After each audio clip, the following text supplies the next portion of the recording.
So good evening, everyone. My name is Judy Keller, and I'm also known as the Google Goddess. So you can check me out on Twitter at PM Google Goddess. But we're here today to talk about cracking the code with Google CSFirst. So Google CSFirst is a computer science curriculum that is built for students in grades 3 through 8. I've used this quite frequently, and recently they have changed it as of January 25th, that Google made some changes to CSFirst. So disclaimer, just in case I missed something, that I'm still learning too.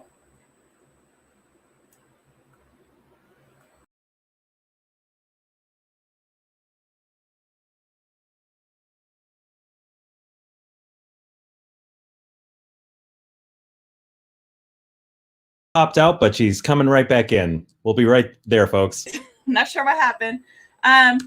So let's get moving on here. So I am a technology training specialist at Penn Manor School District in Lancaster, Pennsylvania. And I love my job. But here's some of the new things that Google CSFirst has right now. Hi educators, exciting changes are here for CSFirst. In this video, I'll walk you through what's new and how these new features will make teaching and learning computer science with CSFirst even Hey, Judy. Yep. We can't see your screen. You can't see it? No, you got to click the share button on the StreamYard thing. Here we go.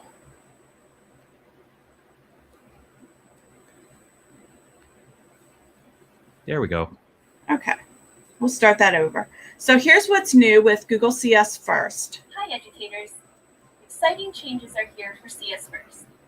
In this video, I'll walk you through what's new and how these new features will make teaching and learning computer science with CSFirst even easier for you and your class. Students will now be able to code their CSFirst projects without leaving CSFirst. Project links on video lesson pages will open in Scratch for CSFirst, which is a special version of the Scratch coding editor inside the CSFirst website. Students no longer need to sign into scratch.mit.edu to follow the instructions in the videos and complete their projects. Scratch for CSFirst works just like scratch.mit.edu and has all the blocks you need to complete CSFirst projects.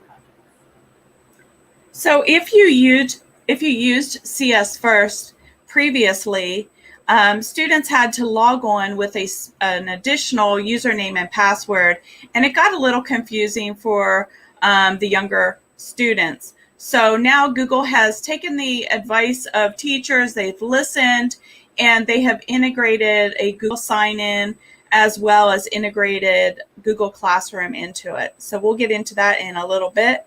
But let's talk about computer science. What is computer science? So computer science is the design and creation of computer programs using logical instructions. So it's a way of getting our students to come up with some critical thinking skills and show them how to create and not just consume the technologies.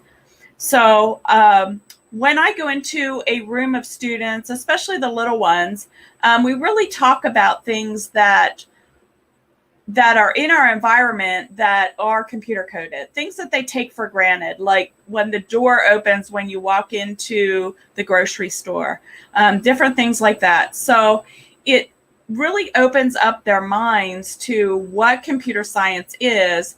And we talk about how literal a computer is. Like when you give a computer instructions, you have to be specific. So I'll talk about another way that I address that with the little guys in a little bit also. So computer science, the students can tell their favorite stories. They can design and build their own video games. And computer science students can create art, even unicorn dance parties. There's also some music curriculum as well. So let's learn a little about CSFirst. First of all, CSFirst is free and easy. So it is really easy for your students to use.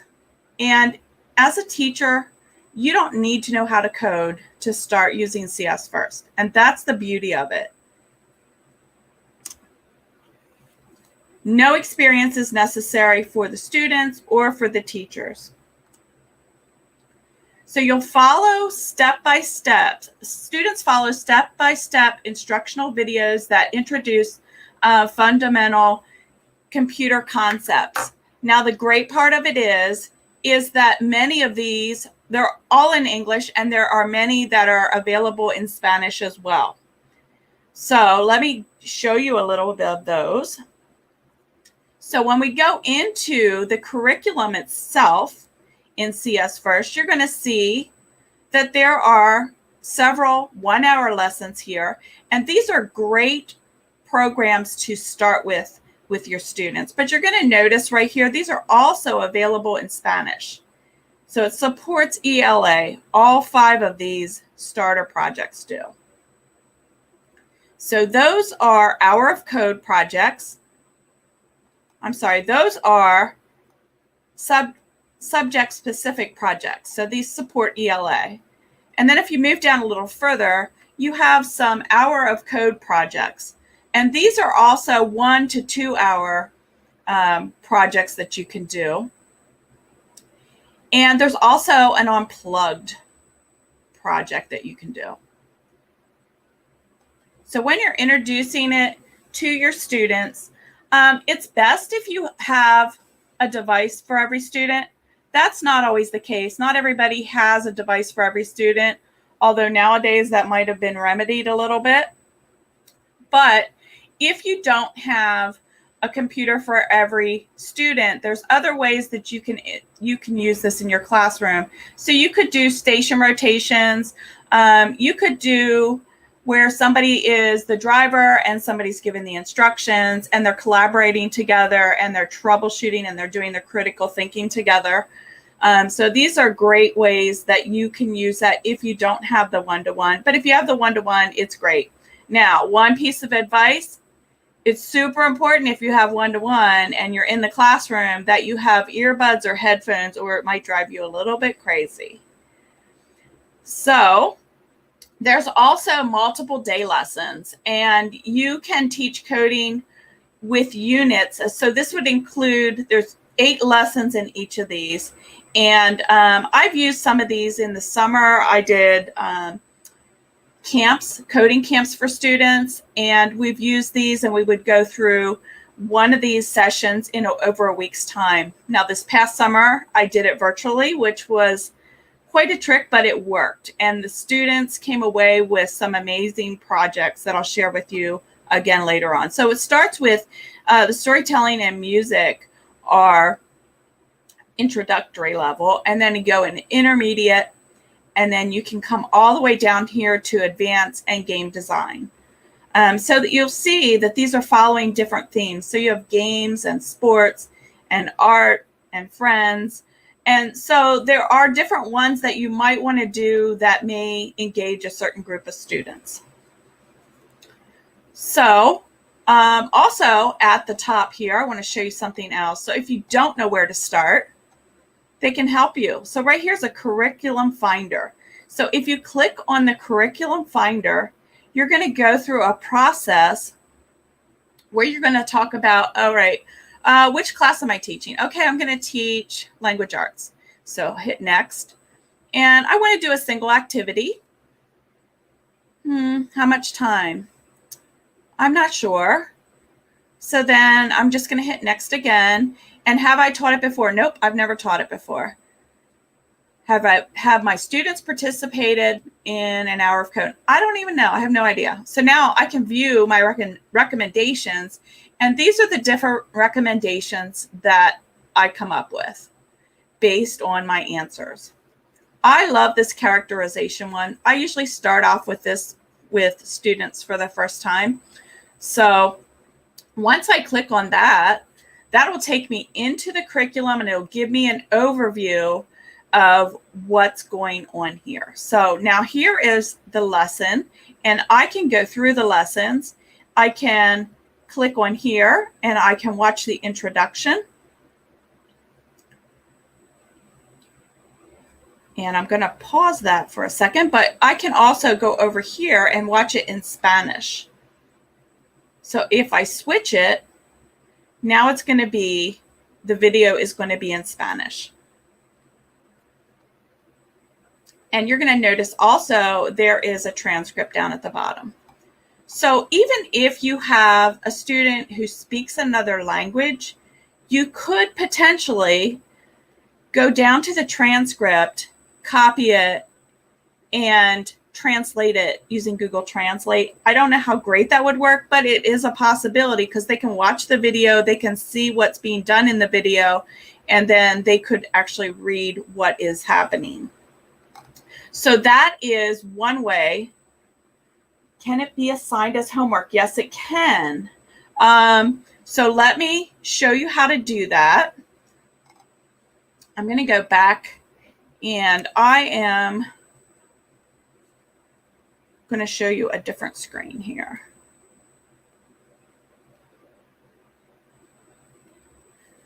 Okay, so I'm going to go to CSFirst with google.com, and for the first time, I'm going to log in as a teacher.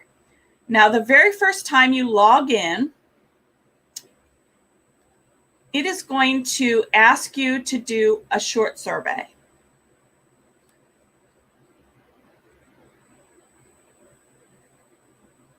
And as I wait for it, all right, so oh boy, here we go. Got to show my age. Looking to teach Mrs. Keller. And how am I going to do it? I'm going to do it at school. Where's my school located? How did I hear about it? And I'm at least 18. I thought I mentioned that above. And although Google Classroom is not required for CSFirst, there are additional integration features for classroom users. Yes, I do use Google Classroom. So then I'm going to hit next. And I want to connect with Google Classroom. So if you have Google Classroom, this is going to be to your benefit. So you're going to connect here. And I'm going to allow CSFirst to have access.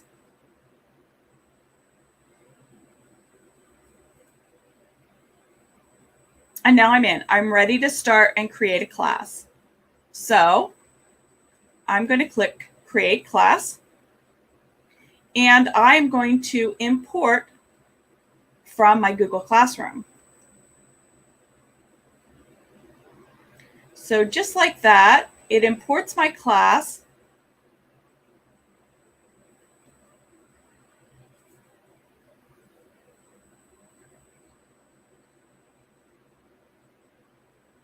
Okay, so now I need to add lessons and students. So I need to add a lesson. So I really like that characterization lesson. So I am going to add this to my class. And that's what these students will see when they log in. And I am going to create a Google Classroom assignment.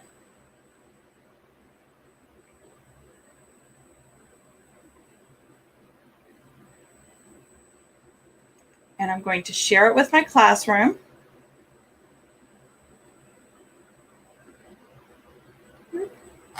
Wrong one.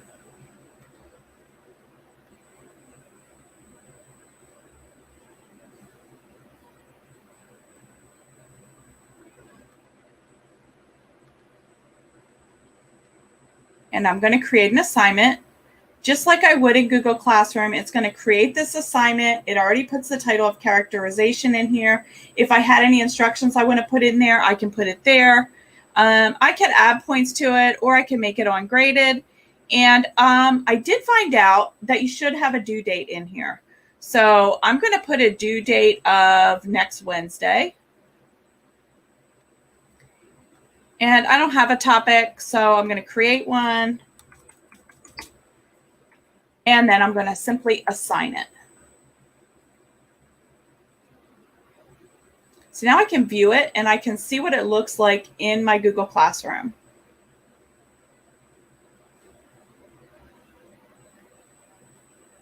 So you can see I posted a new assignment. If I go to classwork, it is right here under coding. And now I'm going to show you from a student view.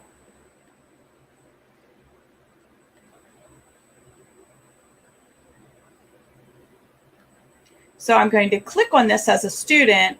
I'm going to click on this link. And it's going to prompt me. I'm in as a teacher, so I'm going to have to sign out.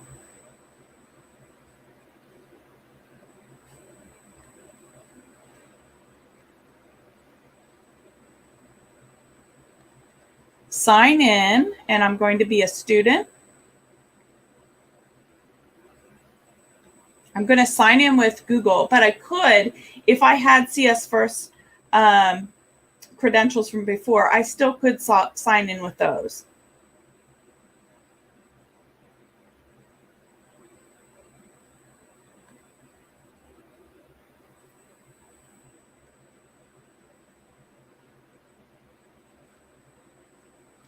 Okay, so now I get an invitation to join the class. So I'm going to join the class. And now here is my class that my teacher assigned to me. So now I can go in and open up my project. And I can begin starting with my lesson. And I can watch my videos. And then once I watch this video, I can move on to the next part of it. And then when I get to this part, this is going to give me more instructions, but I'm not going to go through all that process with you right now, but you can watch this with your teacher at the beginning. And so for the first time that you do it, I would suggest that if you're in the classroom, that you show this as a class and talk about it and then go to the next one. And so once you get here and you watch this one together, once they get to the starter project, then I let them loose. So now I'm going to click on the starter project, and that's going to automatically give me a starter project for this characterization.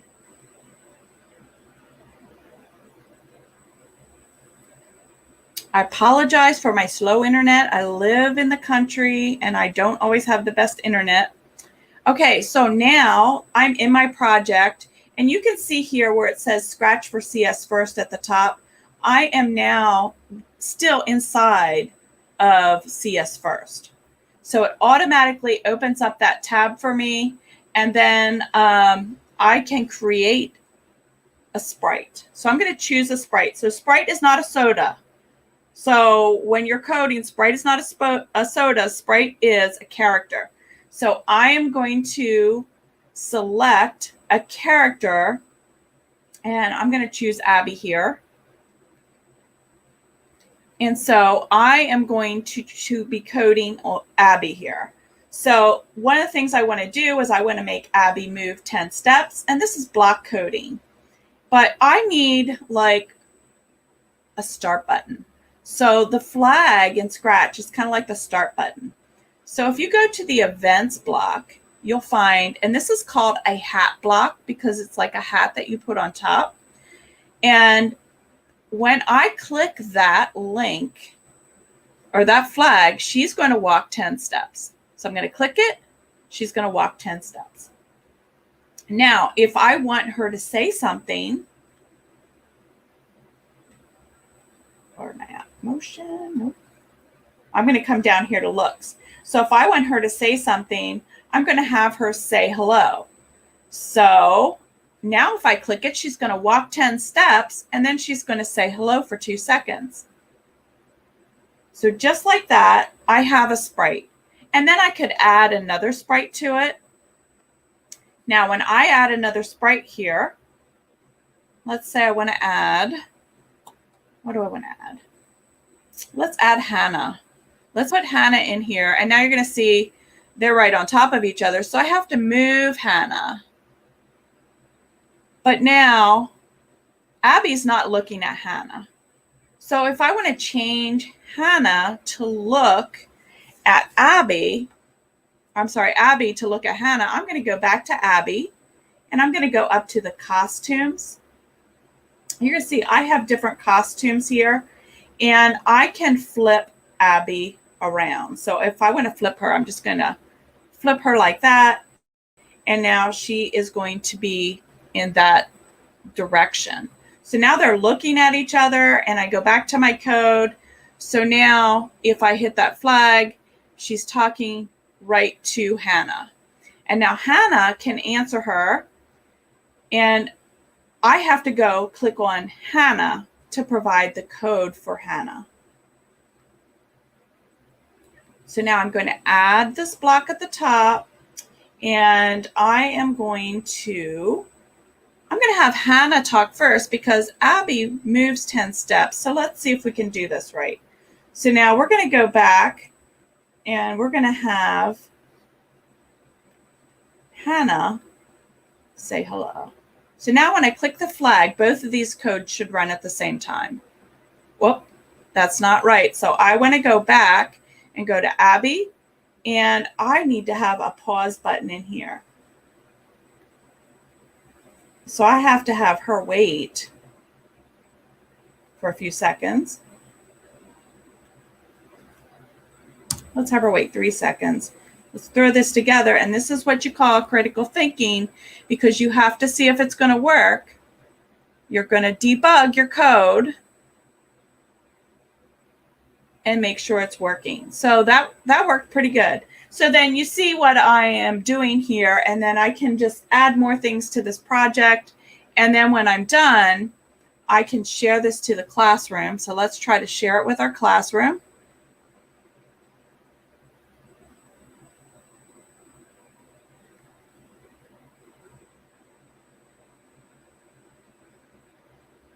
It keeps taking me back to my other login, so give me a second.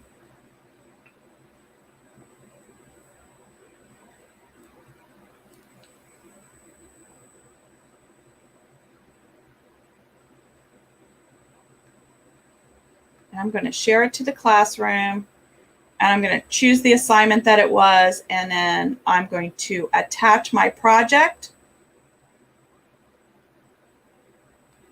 And I'm going to view my assignment.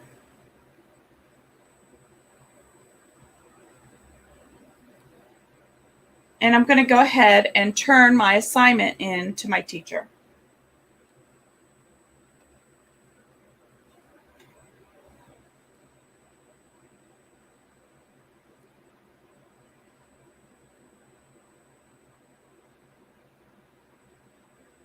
So I saw that somebody said that they love CSFirst, so did their students, and their favorite part was the booklet. So let's talk about that. There are things that if you do a larger project as a teacher, you can order kits that Google will send you. And I actually have one right here. Let me just grab it real quick. So it comes in the mail, and it looks like this, and it's just filled with things that you're going to need, like coding certificates and posters and stickers. So you can order this from Google, and they'll send it directly to school to you. It also comes with how to get started. All this stuff is also available online, but if you do a larger project, and you can request one of these kits to be sent to you.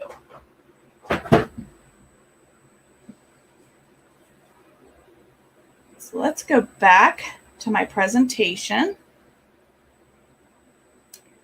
And let's talk about some tips that I have for helping your students.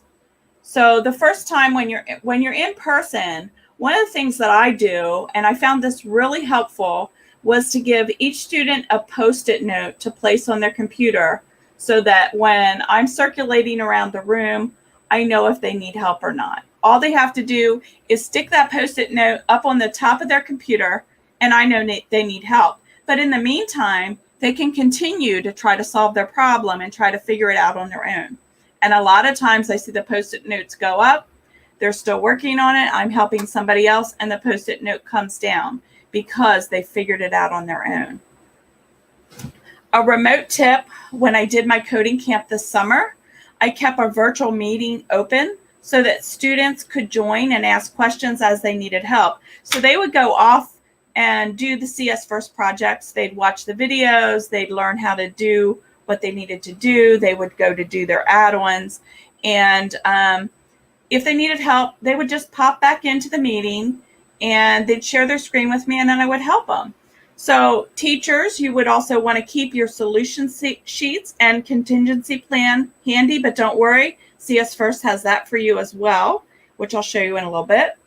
And the ESL student tip that I already said to you, the headphones and earbuds, you're going to want them. Earbuds you can get for $1 at the Dollar Tree, at least in the United States. For a remote tip, internet access is preferable to stream videos, but if you have a student that has poor internet, CSFirst gives you the opportunity to download tutorial videos at school to your student's computer and take them home so they can watch them later at home. So I'll show you a little bit about that then also. I already showed you the curriculum finder. And again, this is a sprite. This is not a sprite. So teachers get the free instructional materials. So let's go into that a little bit. Let's go to the Get Started. First of all, they have a Get Started guide. And this goes through everything that you're going to want to do to get started using CSFirst. So you can come down like, what are you going to do before you start your class? And then importing your class from Google. So you can go through all of this, and it's really easy.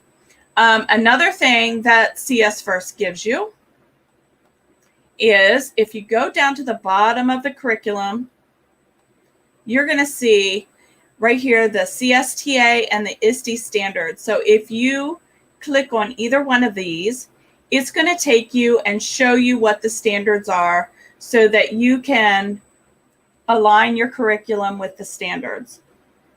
So here's a spreadsheet. It goes right through and it shows you if it meets, if it enables. And so you can find things that are that will work for your curriculum. So if we go to the ISTE standards, you also have the same thing right here. So you can also align in there. Lesson plans. When you get into your lesson plans, so this is the lesson plans for the characterization lesson plan. And this goes through everything that you're going to need. And it also has down here, see this, that add-on solution. So if you go to the solution guide, right here it is. So if you've never coded before, these are going to be the solutions that you can see and try to help your students with. So I want to pause right there and see if anybody has any questions that I can answer for you.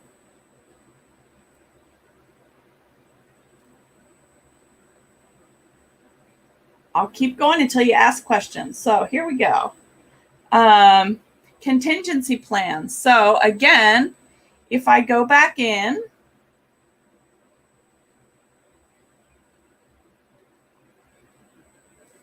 we go back to CSFirst.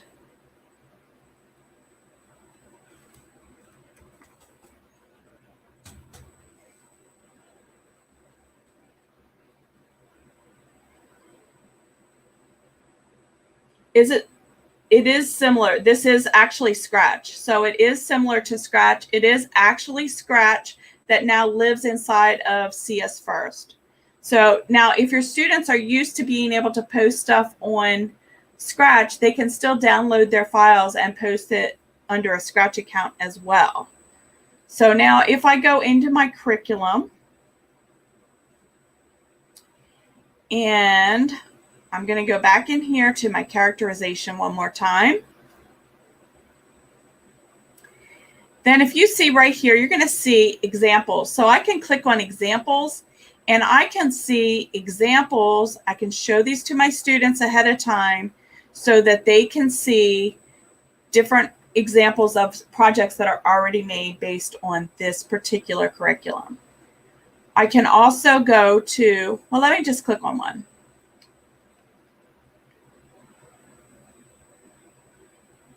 And then I have to show you some brilliant ones that students did on my side, which is pretty amazing.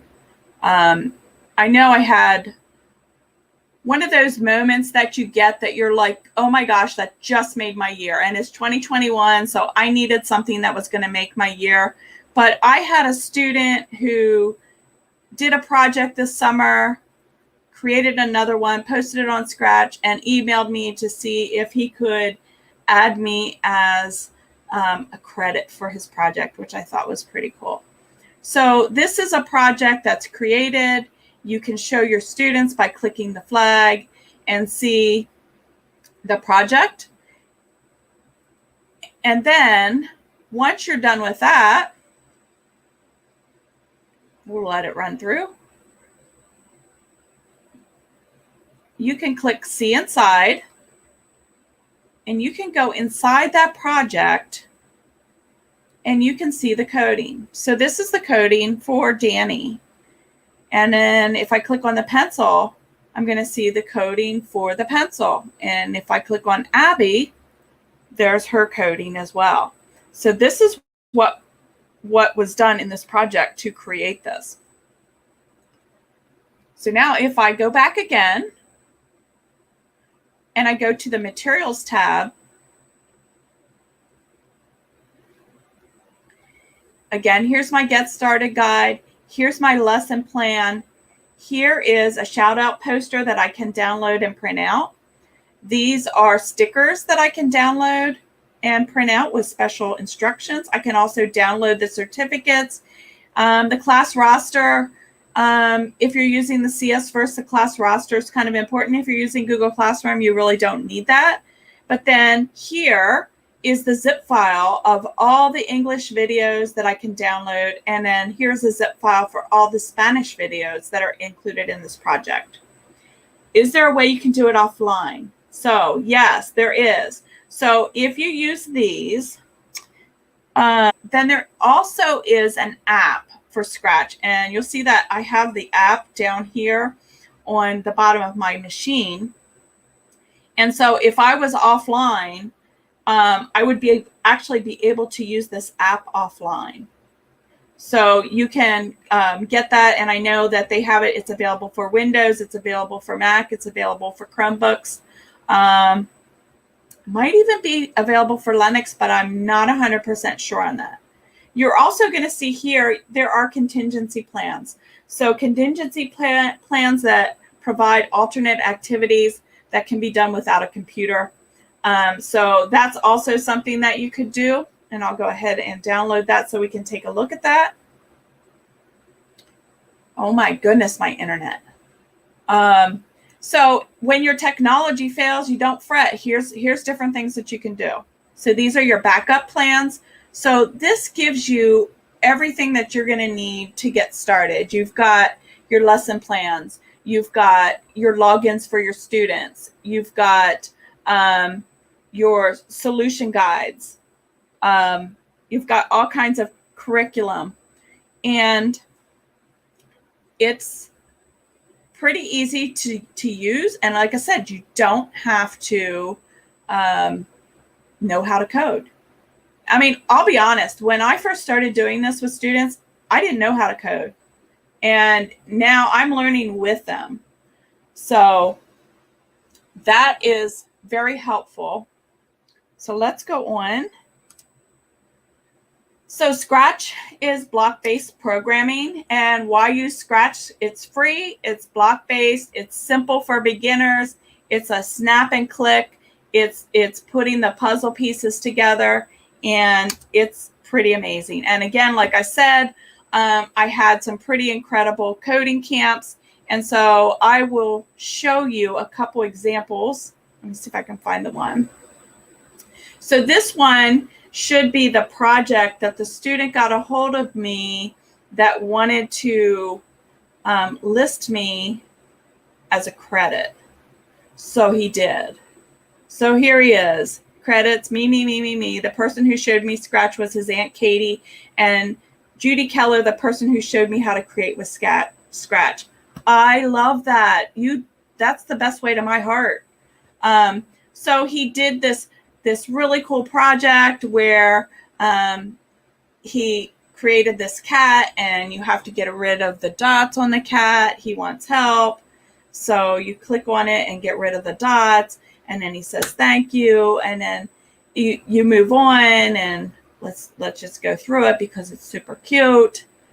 And thanks again, and now he's got a really big dot, and you have to click on it, make it smaller.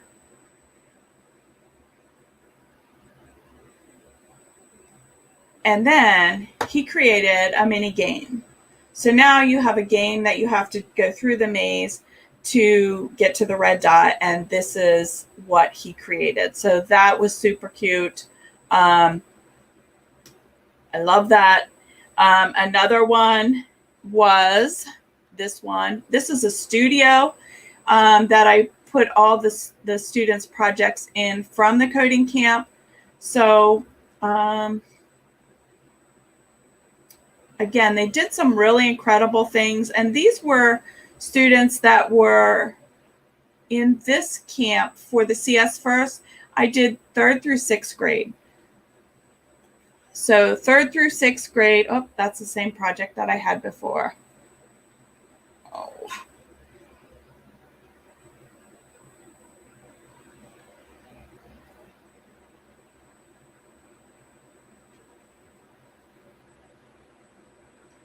All right, so I'll add on to the projects later, but that is pretty cool. So we reviewed the curriculum, the sample activities, we got into that, and we talked about the themes a little bit. So this also helps with your skill levels from the beginner to the advanced.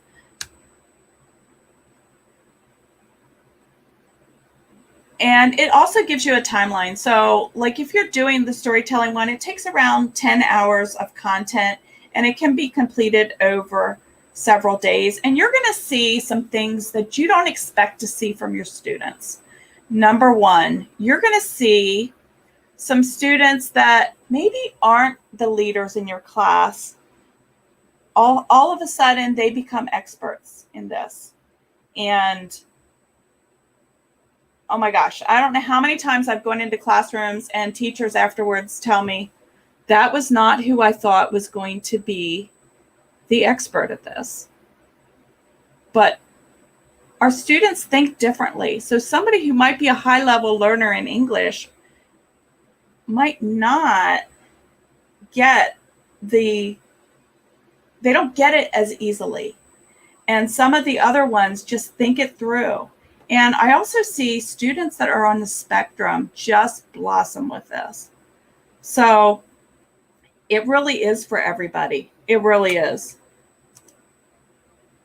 The curriculum is built on ideals, courage, try things new, confidence using the technology, perseverance when facing difficult challenges, impacting on community and careers, and a sense of belonging.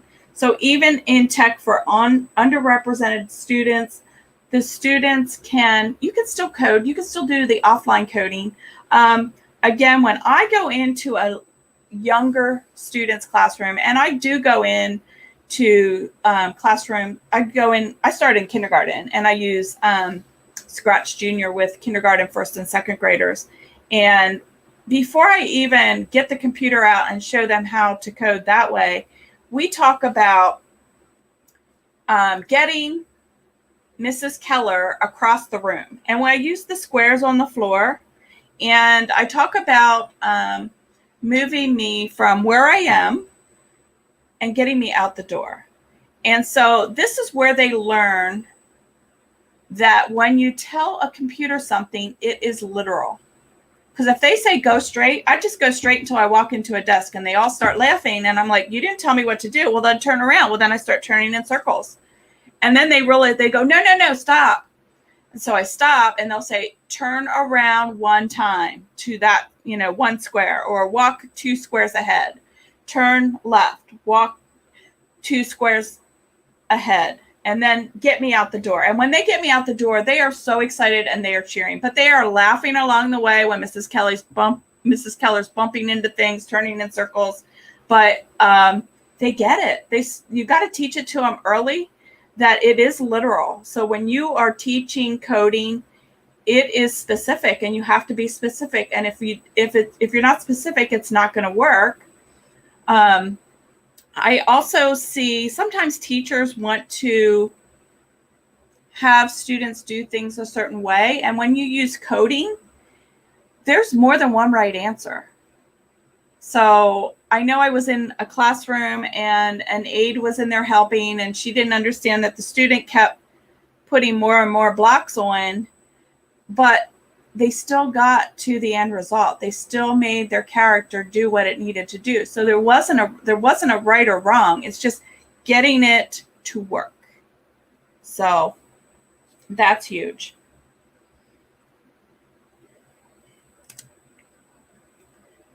So we already went through the resources, and here's a better picture that I took of this kit so that and I didn't show you how to do that. So I need to show you how to get the kits. And so let's go back into CSFirst. Where am I? Let's go back to CSFirst, and let's say that I'm going to do this storytelling and I'm going to add that to my class.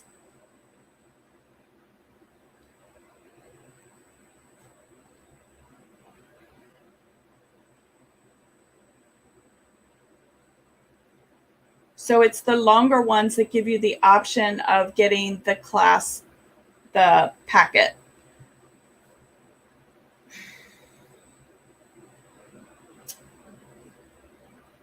Let me refresh my screen. We'll see if that works.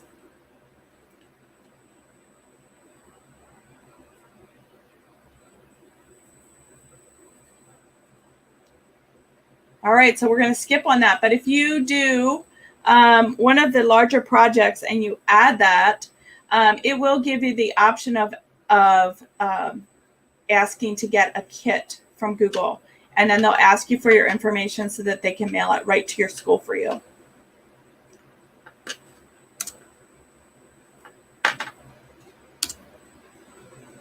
Let's see here. Okay, so let's follow your students' progress. I didn't even get into this part, so let's watch this quick video about seeing your students' project in your teacher dashboard. Once your students create a project in Scratch for CSFirst, that project is automatically shared with you and appears in your dashboard. There are two ways you can access your students' projects in your dashboard. First, you can click on your student's name in your class roster to view all projects that student has created. Second, you can click on an assigned lesson, then view the Project Submitted tab to see what all your students have created for that specific lesson. So that's really easy, and you can get a good overview of what your students are doing. Once your students... Let's move on. In your teacher resources. So you can actually click on your student progress, and you can actually see what steps they've completed, what videos they viewed, and if they watched the whole video or they didn't watch the whole video. And so you can get full progress of what they're actually doing inside of CSFirst.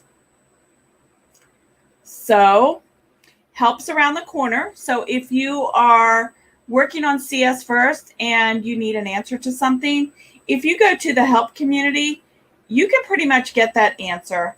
And I have found a couple things, little bugs here and there with the new changes in CSFirst. And when I submit something, they respond really fast and are very helpful.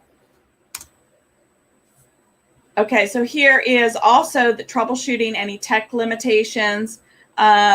So we already talked about that, and creating the class. So we all saw how to do that.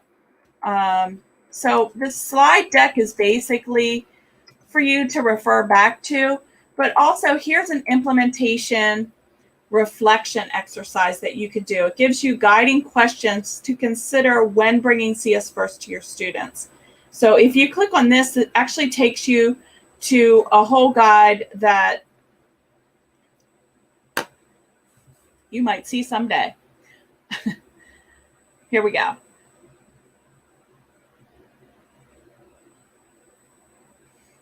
So it's a template, and you can go through this, and then you can answer these questions and figure out your plans and your resources, and just go ahead and get started with that.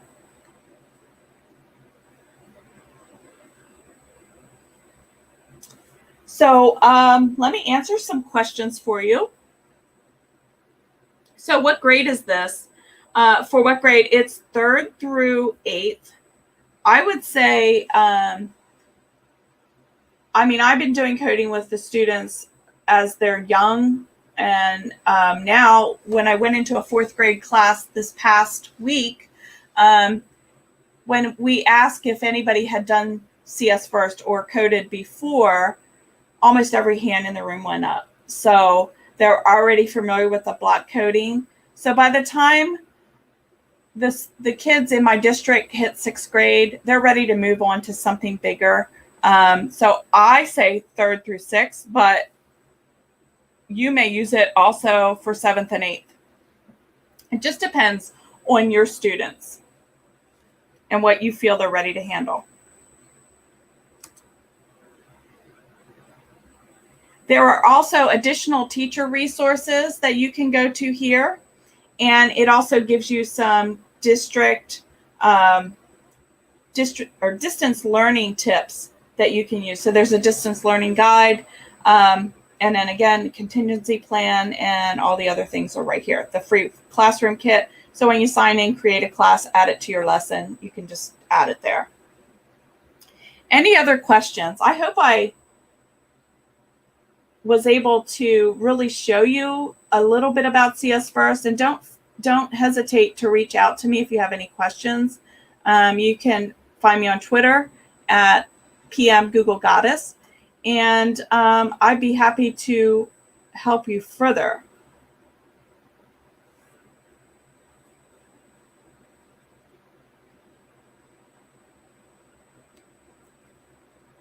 So with that being said, I thank you for putting up with my slow internet and appreciate that you are all here to listen and learn today.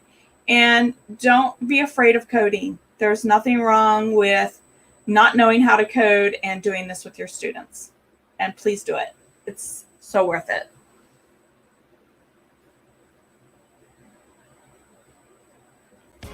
Thank you so much for coming to today's Global GEG presentation. Make sure you go to our website at globalgeg.org to find more information and ways to connect with us. One way you can connect with us is going to the website and joining our Google group. This will allow you to get a weekly email about upcoming events that Global GEG is hosting. Don't forget, you can share this recording with other educators or revisit it at any time at the same YouTube link. If you need a certificate of attendance, make sure you fill out the feedback form. Thank you again for joining us at Global GEG.